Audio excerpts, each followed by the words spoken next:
अस्सलामुअलैकुम नाज़रीन, मैं हूँ ज़ोया शफ़ी और आज एक नए टॉपिक के साथ हम आपके सामने हाज़िर हैं, जो कि हिस्टेरिया के हवाले से होगा। और इस पे नज़रसानी करेंगी हमारी डॉक्टर शाइस्ता, जो कि साइकोलॉजिस्ट हैं। जी डॉक्टर शाइस्ता, अस्सलाम वालेकुम। वालेकुम अस्सलाम। उम्मीद है आप ठीक होंगी। अल्हम्दुलिल्लाह। हमारे शो में आने का आपका बहुत बहुत शुक्रिया। Thank you. और मैम, आपको जैसे पता है कि आजकल बहुत से हालात और वाक़यात की वजह से इंसान नफ़सियाती उलझनों का शिकार है। हम्म। और बहुत सारे ऐसे हैं कि जो इसकी वजह से आमिल बाबाओं के चक्कर में पड़ जाते हैं और रूहानी सफ़र को भी छोड़ देते हैं, जिसकी वजह से हम्म। बहुत सारी लैकिंग होती है। हम्म। तो आज हम हिस्टेरिया को कवर करेंगे, तो हम्म। आप बताइए कि हिस्टेरिया की तारीफ क्या है और इसका तारीखी पस मंज़र क्या है? राइट। बेसिकली अगर नफ्सियाती अमराज की बात की जाए तो बहुत सारे ऐसे नफ्सियाती अमराज हैं जैसे डिप्रेशन, एंजाइटी और बहुत सारे ऐसे नफ्सियाती शिज़ोफ्रेनिया है। तो ये तमाम अमराज जो हैं बेसिकली सिम्टम्स के साथ शो होते हैं, जिनका अक्सर और बेशतर इसको रिलेट कर दिया जाता है कि ये जिन या भूत या इस तरह की कोई कहानी हो रही है, या कुछ हो सकता है कोई रूहानी अमल इसमें अमल हो गया है। हुँ, हिस्टेरिया जो है खास किस्म की प्रॉब्लम है। इसके सिम्टम्स उमूमन ऐसे होते हैं कि लोग यही समझते हैं कि इसके ऊपर जिन आ गया है। हुँ, बेसिकली हिस्टेरिया एक पुरानी टर्मिनोलॉजी है, अब इसको कन्वर्जन डिसऑर्डर कहते हैं। तो इसमें ये होता है हिस्टेरिया में कि ऐसे बच्चे जब वो जवान हो रहे होते हैं तो उनको यकीनन एक तवज्जो की ज़रूरत होती है, उनकी अपनी सेक्सुअल नीड्स होती हैं और उनके हार्मोन्स जो है वो तेज़ी से चेंज हो रहे होते हैं। हुँ, उस वक़्त अगर किसी भी तरीके से उनको वेंट आउट करने का मौका नहीं मिलता, किसी भी तरीके से वो वेंट आउट नहीं हो पा रहे होते, उनके पे पाबंदियाँ बहुत होती हैं कि आपने किसी से बात भी नहीं करना है, किसी अपोज़िट जेंडर की तरफ देखना भी नहीं है, उनसे मतलब स्कूल का सिस्टम भी डिफरेंट डिफरेंट होता है। हुँ, तो वो इसके अलावा फिर वो कोई और ज़रिया भी नहीं होता जहाँ पे वो वेंट आउट कर पाएँ और उनको हर लिहाज से सप्रेस किया जाता है। उनको ये बताया जाता है कि this is kind of shame और इस तरह की कोई चीज़ है। तो बहुत ज़्यादा सप्रेशन की वजह से ऐसे जो बच्चे होते हैं वो बहुत ज़्यादा अटेंशन सीकर बन जाते हैं, उनको हर वक़्त अटेंशन चाहिए होती है। जब वो अटेंशन उनको नहीं मिलती है तो वो अटेंशन उनकी बॉडी, उनका दिमाग एक ख़ास किस्म के सिम्पटम्स के ज़रिए जो है वो शो होना शुरू हो जाता है। इसको हम सोमैटिक सिम्पटम्स कहते हैं। सोमैटिक से मुराद ये है कि बॉडी जो है वो बीमारी है नहीं, वो सिम्पटम है नहीं, लेकिन बॉडी जो है वो उसको खुद उस सिम्पटम को जनरेट कर रही है। जैसे कि सडन सर में दर्द का होना, हुँ, सडन जो है वो दौरे पड़ना शुरू हो जाना, वॉमिटिंग होना, चीज़ों का नज़र नहीं आना कि मुझे कुछ भी नहीं दिख रहा, हुँ, सडन कहीं पे पेट में दर्द हो रहा है या कुछ और ऐसे सिम्टम्स, ज़्यादातर जो है वो उसमें जो है वो फिट्स पड़ना जो है वो एक पेक्युलर सिम्टम होता है। और अगर इसकी कोई रीज़न समझ, कोई मेडिकल रीज़न नहीं है तो इसको हम हिस्टीरिया कन्वर्जन डिसऑर्डर से हम इसको रिलेट कर रहे होते हैं। सो सिम्टम्स कुछ ऐसे होते हैं कि इसको रिलेट कर दिया जाता है कि इसके ऊपर जिन आ गया है, हुँ, और यूजुअली लोग साइकियाट्रिस्ट के पास जाने के बजाय इसको किसी भी रूहानी आमिल या इस तरह के लोगों के पास ले जाते हैं, जहाँ पे जो अलामात हैं मरीज़ की वो बहुत ज़्यादा सिवियर हो जाती है, शिद्दत हो जाती है उसमें, और ज़ाहिर-सी बात है इलाज डिले होता है तो इलाज फिर कॉम्प्लिकेटेड भी हो जाता है।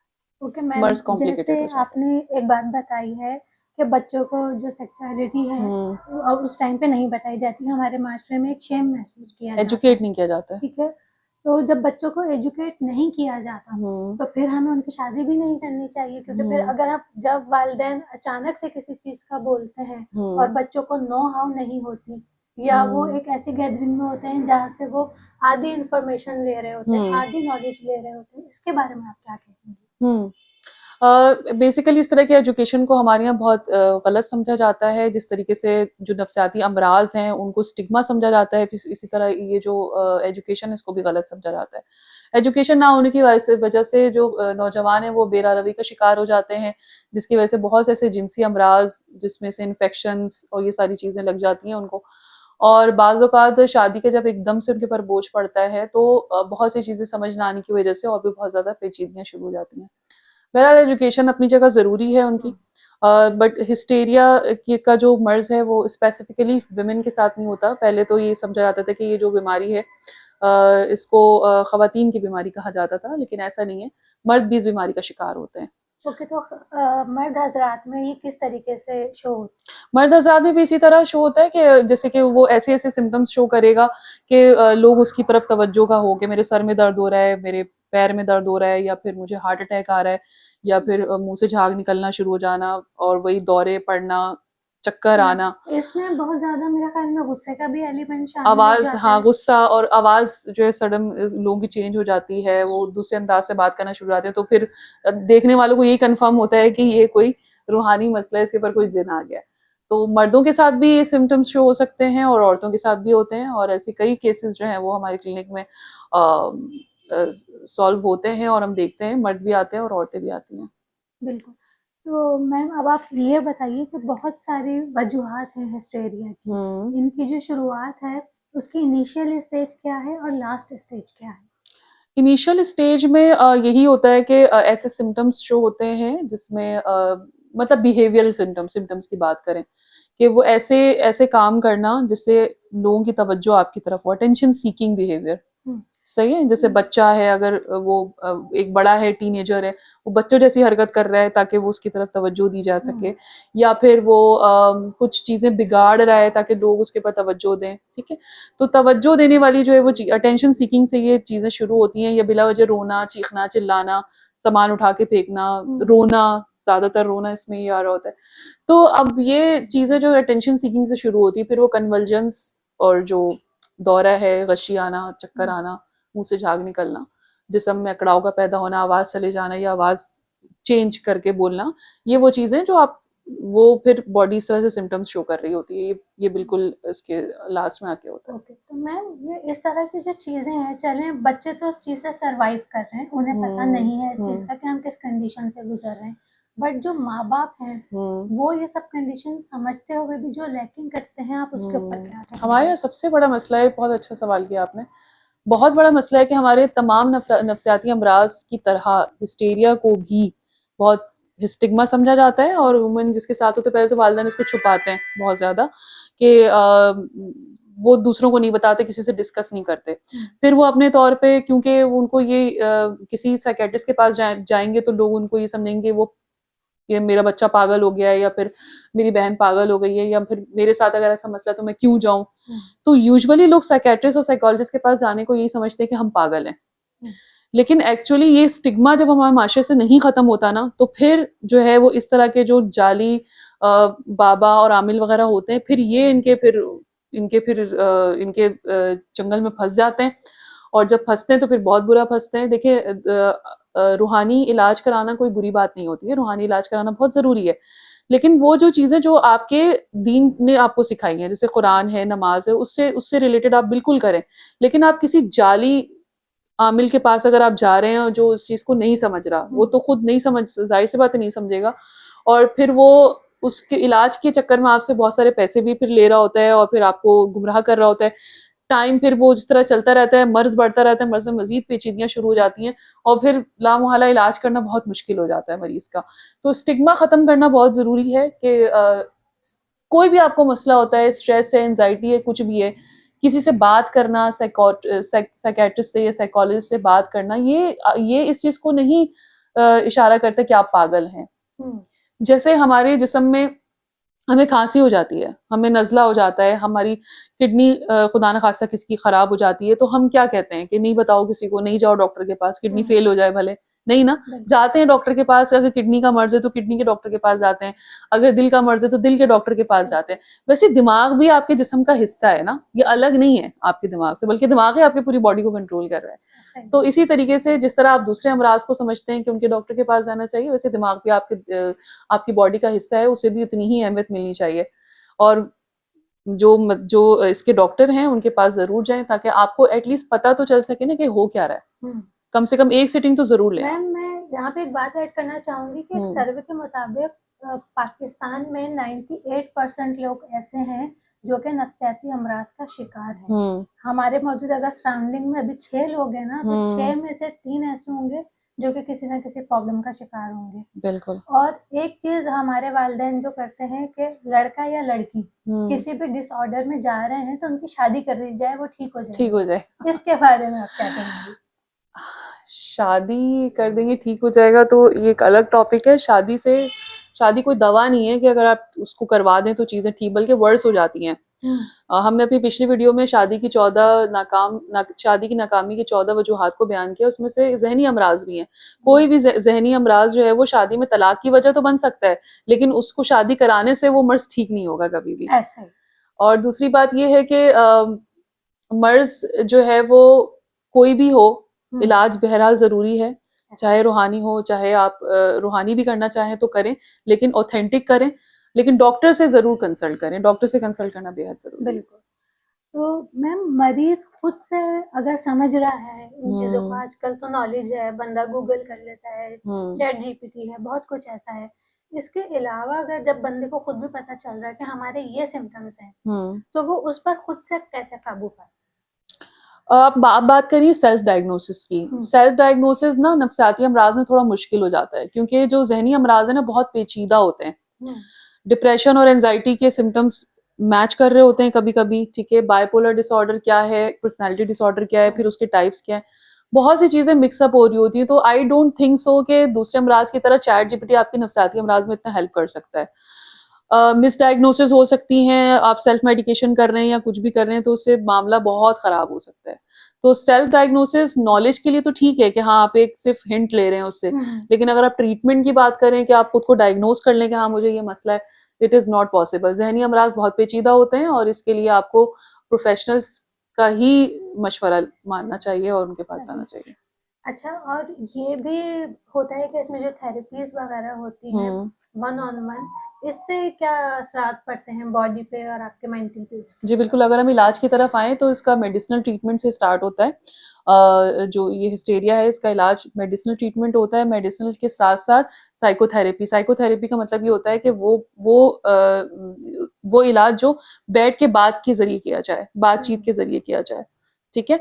तो इसको हम साइकोथेरेपी कहते हैं। साइकोथेरेपी प्लस मेडिसिनल ट्रीटमेंट जब ये दोनों साथ चलती हैं तो मरीज जो है वो 1.5 साल में इससे काफी फर्क पड़ जाता है उससे।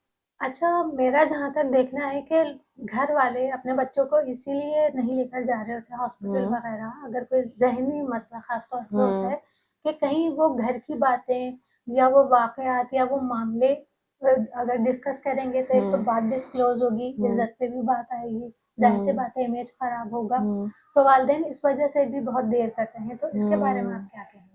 उन वालिदैन को मैं ये कहना चाहूंगी कि देखें, हम एज अ साइकेट्रिस्ट और साइकोलॉजिस्ट हमारे पास कोड ऑफ एक एथिक होता है, एथिक्स का कोड होता है ना, उसको हम फॉलो करते हैं। और ऐसा कभी भी नहीं होता है कि कोई भी मरीज किसी भी साइकेट्रिस्ट या साइकोलॉजिस्ट के पास जा रहा है और वो प्रोफेशनल है, मतलब डिग्री होल्डर है, और उसे पता होता है अपने एथिक्स के बारे में और उनकी जो भी उसकी पर्सनल चीजें हैं वो कभी भी डिस्क्लोज नहीं करता है, अनटिल अनलेस कानूनी तौर पे कोई ऐसा ऐसा मसला आ जाए। और उसमें भी वो बहुत सोच समझ के, हर चीज के एथिक्स बने हुए ना, कोड्स बने हुए हैं, उन कोड्स को फॉलो करते हैं हम। ऐसा कभी भी नहीं होता कि आपकी बात जो है वो किसी और तक पहुंच जाए। इवन ये कि अगर हस्बैंड वाइफ भी अगर आपस में अलग अलग थेरेपी ले रहे हैं तो हम कभी भी ऐसा नहीं करते कि हम एक दूसरे को उनकी बातें बता रहे हो, तो ऐसा नहीं होता है। हर इसके एथिक्स होते हैं, उसको हम फॉलो कर रहे होते हैं। सही। आपके साथ सेहरा हासिल बहस हो रही है और बहुत मजा आ रहा है, और अल्लाह करे कि इससे हमारे व्यूअर्स को भी फायदा पहुंचे। एक सवाल और करूंगी मैं आपसे कि इस हालत में घर वालों का और दोस्त अहबाब का और जो हमारा सोशल सर्कल है उसका बिहेवियर क्या होना चाहिए ऐसे बंदे के साथ?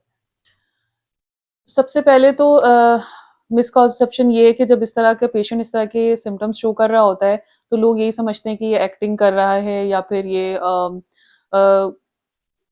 मतलब वो ये समझते हैं कि नहीं ये तो ऐसे ही है, ये कोई मर्ज थोड़ी है, ये तो खुद से सही हो जाएगा, इसके अंदर विल पावर होनी चाहिए, विल पावर पैदा करो, इससे अच्छी ग़िज़ा दो, ये ठीक हो जाएगा। वो सब बातें अपनी जगह पर हैं कि आप अपने घरेलू टोटके कर रहे होते हैं, लेकिन सबसे पहले सपोर्ट बहुत जरूरी होता है। जब भी आप इस तरह का कोई भी मरीज देखते हैं आसपास, तो आप सबसे पहले इस चीज को एक्सेप्ट करें कि ये मर्ज है और ये मरीज है मेरे पास जो है, ठीक है। और मरीज को जैसे बिलफर्ज अगर कोई दूसरी बीमारी में सपोर्ट की जरूरत होती है ना मरीज को, इसी तरीके से इस तरह के मरीजों को भी मोरल सपोर्ट की, अखलाकी जो है वो सपोर्ट की भी जरूरत होती है।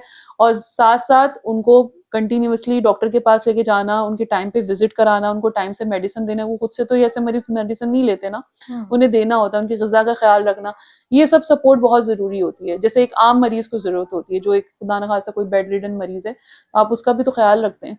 तो इसी तरीके से ये मरीज भी वैसे ही होते हैं, आपको उनको उतनी ही प्यार मोहब्बत और जो भी आपके साइकियाट्रिस्ट आपको बता रहे हैं कि किस तरह से मेडिसिन देनी है, ग़िज़ा देना है, अगर आप उसको उसका ख़्याल रखें तो ये उसका मैं समझती हूँ राइट है। चाहे वो आपके खुदा न ख़ास्ता घर में कोई इस तरह का है या आपके दोस्तों में है, अवेयरनेस बहुत ज़रूरी है। सबसे पहले खुद अगर आप अवेयर्ड हैं इस बारे में और अपने माशरे में देख रहे हैं तो आप उनके पेरेंट्स की काउंसलिंग करें, उनको बताएं कि ये मर्ज़ है, इसका इलाज भी होता है। बिल्कुल।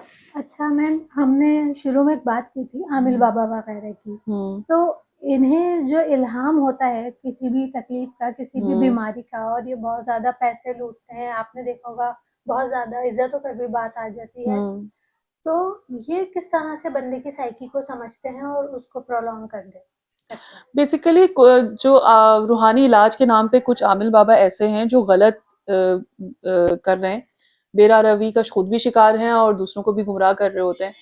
वो उमूमन ये होता है कि यूजुअली वो आपकी साइकी को समझते हैं, वो बेसिक ह्यूमन साइकी को समझते हैं कि हाँ मुझे सामने वो वाली साइकी को समझ रहे होते हैं कि परसुएशन करना, यानी किसी को कायल कर लेना, या ऐसे कुछ टैक्टिक्स उनके पास होते हैं कि वो ये कायल कर लेते हैं कि हमें आपके बारे में सब कुछ पता है और हम इस तरह से ये कर लेंगे और हम इसका इलाज कर देंगे और हम ऐसा कर देंगे वैसे, उसके चक्कर में बहुत सारे पैसे भी वो ले लेते हैं। तो बहरहाल ये तो उनकी मैं एक गैर अखलाकी हरकत ही मैं कहूँगी कि अगर आप सही रूहानी ट्रीटमेंट करने वाले हैं और आप वाकई कुरान से और दीगर जो सही तरीका है उसके ज़रिए इलाज कर रहे हैं, तो यकीनन इस तरह के जो लोग होते हैं वो आपको ये ज़रूर कहेंगे कि आप एक दफ़ा इनको डॉक्टर को भी दिखा लें। ठीक है, और हमेशा सिंपल सी बात है कि अगर कोई आपको कुरानी आयत से इलाज बता रहा है वो ऑथेंटिक है, और इसके अलावा कुछ भी बता रहा है तो वो तो ऑथेंटिक नहीं है। तो एक सिंपल सी एक वो है ना बात है। मैम, मैं आपकी बातों से बहुत सारे सवाल मेरे ज़हन में आ रहे हैं कि ये जो टैक्टिक्स इन लोगों की होती हैं, आमिल बाबाओं की, इनके ऊपर भी हम एक प्रोग्राम करेंगे कि ये किस तरह से बंदे को ये घेरते इंशाल्लाह हैं, बिल्कुल नेक्स्ट टाइम ठीक है? ज़रूर करेंगे। और ये जो रूहानियत है, रूहानियत में मैंने जो चीज़ें नोट की हैं ना, वो कभी आपसे कपड़े नहीं माँग रहे होते, वो कभी आपसे पैसे नहीं माँग रहे होते, वो कभी आपको तावीज़ या कंठे या 10 तरह की जो चीज़ें होती हैं तामझाम, वो नहीं करते। और वो सिर्फ आपको कुरान के ज़रिए, आयत के ज़रिए और नमाज़ों के ज़रिए या फिर कुछ क्वांटिटी में आपको कहते हैं ना कि आप ये पढ़ लीजिए अल्लाह का नाम, हुज़ूर का नाम या व्हाटएवर जो भी चीज़ें होती हैं, तो वो ऑथेंटिसिटी लोग नहीं समझ पाते हैं। हाँ, बहुत सिंपल सी, जैसे अभी मैंने आपसे कहा कि बहुत सिंपल सी बात है कि अगर आपको कुरान और उससे इलाज बताया जा रहा है हदीस से तो आप बिल्कुल फॉलो करें और साथ-साथ अपने ट्रीटमेंट के साथ-साथ इसको लेकर चलें, कोई ऐसा बिल्कुल, तो मसला नहीं। आप ऐसे बहुत सारे मरीज़ होंगे जो ये प्रोग्राम देखेंगे इंशाल्लाह, तो आप उनको ऐसी कोई रूहानी आयत या कोई ऐसा वज़ीफ़ा बताइए कि उनकी हालत में बेहतरी आ सके। मैं बहरहाल इस पे इतना वो नहीं रखती, लेकिन मैं यही कहूँगी कि जो बेसिक चीज़ें होती हैं कि आपको पता है कि वो सूरह नास, सूरह फलक, ये सब चीज़ें हैं, वो हम सबको ही पढ़ना चाहिए। तो बेसिक चीज़ों को फ़ॉलो करें, और अगर आपने रूहानी जो है वो ट्रीटमेंट कराना ही है तो किसी ऑथेंटिक जगह से करवाएँ, और वो ऑथेंटिक जगह यही, इसका फ़र्क यही है कि वो आपको कुरान और हदीस से हल बताएँ और आपको डॉक्टर के पास जाने से ना रोकें। डॉक्टर शाइस्ता, आपका बहुत-बहुत शुक्रिया, आपने थैंक यू। अपना कीमती वक़्त हमें दिया। वेलकम। और व्यूअर्स, मैं आपको जाते हुए बस एक बात कहूँगी कि अपनी नज़र उतारा कीजिए, अपने आप को सिक्योर किया कीजिए। जब हुज़ूर पाक सल्लल्लाहु अलैहि वसल्लम को नज़र लगी थी तो हज़रत जिब्रील अमीन एक दुआ लेकर आए थे आसमान से। उस दुआ का जो है आप लोग रोज़ाना एहतमाम किया करें ताकि आप नज़र बद से भी महफूज़ रहें। नज़र बद होती है तभी हमारे जिस्म में, हमारे दिमाग में, हमारे दिलों में बहुत सारी तकलीफ़ पैदा हो जाती हैं। इसी के साथ हमें दीजिए इजाज़त, इंशाअल्लाह ताला फिर मिलेंगे। अल्लाह हाफ़िज़।